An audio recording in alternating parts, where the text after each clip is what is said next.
Pardon. C'est bon? Bonjour, merci d'être au rendez-vous depuis le plateau TLM, au Salon des entrepreneurs. On s'intéresse aux initiatives entrepreneuriales et aux moyens financiers à la disposition des entrepreneurs. Et l'exemple aujourd'hui de ce que fait la Caisse d'épargne Rhône-Alpes. Et nous accueillons Frédéric Hello, le directeur du marché des professionnels à la Caisse d'épargne Rhône-Alpes. Bonjour. Bonjour. Alors justement, quand on parle de marché des professionnels, qu'est-ce que ça recoupe et qu'est-ce que ça regroupe pour vous à la Caisse d'épargne Rhône-Alpes? Ça regroupe la majeure partie des entreprises et des entrepreneurs de France, de la région Rhône-Alpes. C'est plusieurs millions d'unités. Ça représente des petites structures en personnalité morale ou en entrepreneur individuel qui représentent dans notre établissement à peu près 32 000 clients qu'on peut répartir grosso modo dans 700 métiers différents. Donc une grande variété de métiers. Oui. Et si on rapporte ça à l'ensemble des clients de la Caisse d'épargne Rhône-Alpes? C'est tout petit, c'est à peu près moins de 1% du total de nos plusieurs centaines de milliers de clients de la Caisse d'épargne Rhône-Alpes. Voilà. Alors dans cette direction, concrètement, combien de personnes s'occupent de ces clients professionnels? C'est un marché pour lequel... Quelle est l'organisation que vous avez mise en place? Nous avons d'abord le marché des professionnels se trouve partout dans nos agences du coin de la rue, que vous connaissez tous, les agences classiques de la Caisse d'épargne Rhône-Alpes.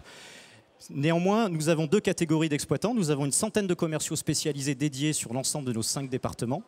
Et puis surtout, nous tenons à ce que nos directeurs d'agence soient de plus en plus au fait et dans la connaissance de ces métiers-là et de ce type de clientèle-là.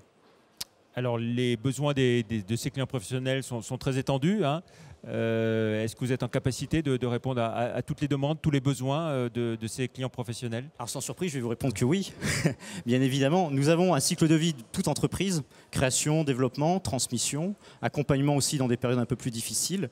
Et nous avons su développer toute une gamme d'offres et de services qui permettent de répondre à chacun des besoins qui concernent chacune de ces étapes en fait. Voilà. Et vous êtes aux côtés des professionnels, je dirais, depuis la création, alors, à la création jusqu'à la transmission, en passant par le développement. Nous avons de fortes ambitions de développement sur ce marché-là et vouloir se développer sur ce marché-là, nous sommes totalement obligés de nous mettre du côté de la création, de toute façon. Alors on entend dire, alors vous allez me dire que c'est un lieu commun, une idée reçue, mais qu'il y a des problèmes de financement des entreprises. Qu'est-ce que vous répondez à ces critiques parfois sur le manque de financement qu'on peut trouver auprès des banques? Je répondrai pour la Caisse d'épargne Rhône-Alpes que ce n'est pas un problème qui semble nous concerner au vu de notre performance qui progresse à 2 chiffres à peu près, tant en encours qu'en engagement de crédit. En 2011, je crois, c'est plus de 30% de crédit en plus que nous avions réalisé par rapport à 2010. Et notre encours de crédit a lui-même progressé de 10%.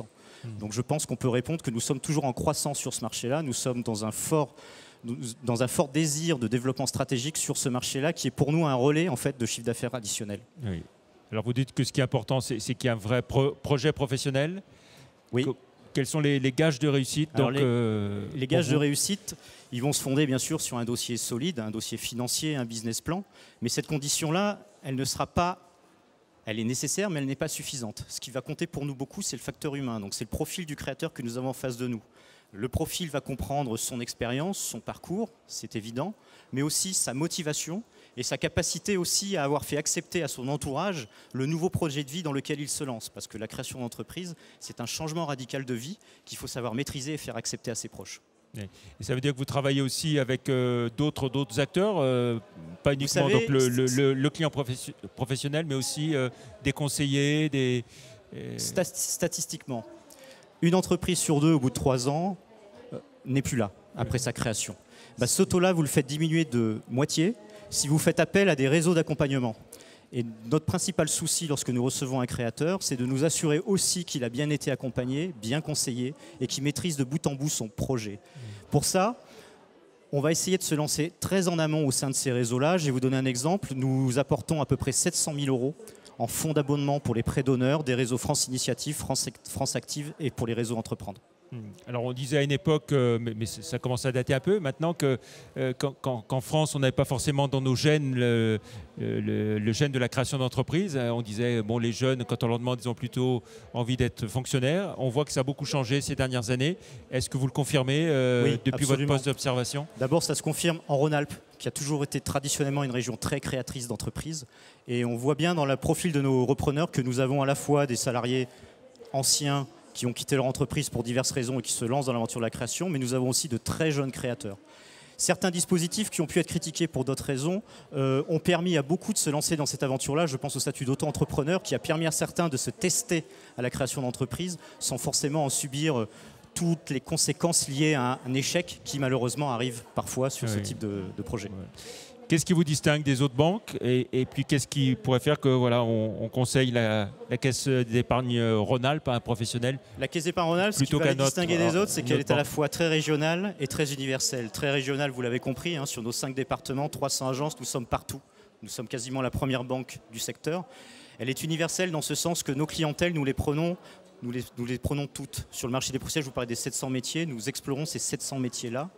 Et nous les explorons aussi sous l'angle de 2 choses, le besoin professionnel et surtout le besoin à titre privé qui n'est jamais très loin lorsque l'on traite de cette clientèle. Une bonne raison donc de vous choisir quand on a un beau projet professionnel, ça serait quoi? La bonne raison de choisir la Caisse d'épargne Rhône-Alpes, c'est tout simplement de choisir une banque sûre, une banque régionale, qui de toute façon fait travailler l'épargne locale pour financer l'économie locale. Très bien, merci beaucoup Frédéric Hello, et puis on se retrouve toujours depuis le Salon des entrepreneurs pour d'autres interviews, pour d'autres débats. Merci, au revoir. Merci beaucoup.